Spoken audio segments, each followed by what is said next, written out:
करू सुरुवात. सर, आज एकीकडे सगळ्या उपवर्गीकरणाच्या विरोधातला मोर्चा जो आहे तो विधान भवनावरती येऊन धडकणार आहे, तर दुसरीकडे आपण मात्र उपवर्गीकरणाच्या पाठिंब्याची भूमिका घेत आहे. भूमिका का महत्वाची आहे, नेमकी का असा पाठिंबा देतो?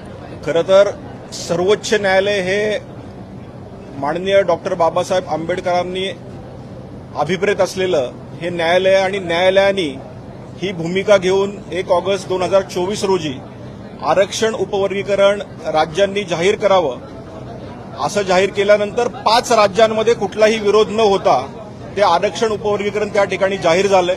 वंचितातल्या वंचितांना हा न्याय मिळण्यासाठी हे आरक्षण उपवर्गीकरण लवकरात लवकर जाहीर करावं अशी आमची मागणी आहे. माझ्याबरोबर आमचे आमदार अंतापूरकर आहेत, या ठिकाणी सुनीलजी कांबळे पण येणार आहेत, त्याचबरोबर गोपालजी तुमाणे आहेत. असे अनेक आमदार या ठिकाणी या उपवर्गीकरणासाठी पाठिंबा देतात. उद्या पण आम्ही माननीय मुख्यमंत्र्यांची वेळ घेऊन या उपवर्गीकरणाविषयी पाठिंब्यासाठी आम्ही त्यांना बोलणार आहोत. धन्यवाद. सर, आपण एकीकडे 27 आमदारांनी काल मुख्यमंत्र्यांना सहीचं पत्र दिलं आहे की हे उपवर्गीकरण जे आहे ते खरं तर जातीपातीमध्ये भांडणं लावणारी आहे. एकसंघ असलेला कुठेतरी अनुसूचित शेड्यूल कास्ट वर्ग पुन्हा कुठेतरी जातीपातीमध्ये विभागला जाईल आणि पुन्हा समाज द्वेष निर्माण होईल. तुम्ही लक्षात घ्या की याच्या आधी 5 राज्यांमध्ये उपवर्गीकरण झालंय, तिथे कुठलाही अशा प्रकारचा द्वेष निर्माण झाला नाही.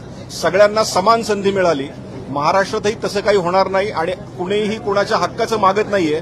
पण जे खऱ्या अर्थानं गरीब आणि वंचित आहेत, माननीय भूषण गवई सुद्धा त्या 7 खंडपीठाच्या सर्वोच्च न्यायालयाच्या त्या खंडपीठामध्ये होते आणि त्या खंडपीठाने हेच सांगितलं की मागासल्यांमधला मागासलेपणा यासाठी हे खऱ्या अर्थानं निर्मूलन होण्यासाठी हे उपवर्गीकरण होणं अत्यंत गरजेचं आहे. परंतु कास्ट सेन्ससच्या संदर्भातला निर्णय जो आहे तो केंद्र सरकारकडनं घेण्यात आलेला आहे, परंतु या सगळ्या संदर्भातली अंमलबजावणी कधी होणार आहे? कारण की सातत्यानं कास्ट सेन्सेक्स हा पूर्ण झाला तर पूर्ण भारताचा होईल आणि त्याच उद्देशाने मी याच्या आधी पण सांगितलंय की सर्वोच्च न्यायालयाने जे सांगितलंय ते इतर राज्यांमध्ये जे इम्प्लिमेंटेशन झालंय त्याप्रमाणे महाराष्ट्र राज्यातही आपण करावं.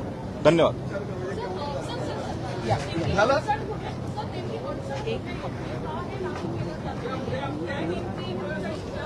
नाही, अडचण मला यामध्ये अडचण वाटत नाहीये, कारण गेल्या 2 वर्षापासून आम्ही यामध्ये लढाई करतोय आणि आज या लढाईमध्ये मातंग समाज असेल, बुरुड समाज असेल, वाल्मिकी समाज असेल, असे अनेक समाज, मादिगा समाज असेल, या समाज उतरलेले आहेत, रस्त्यावर दिसत आहेत.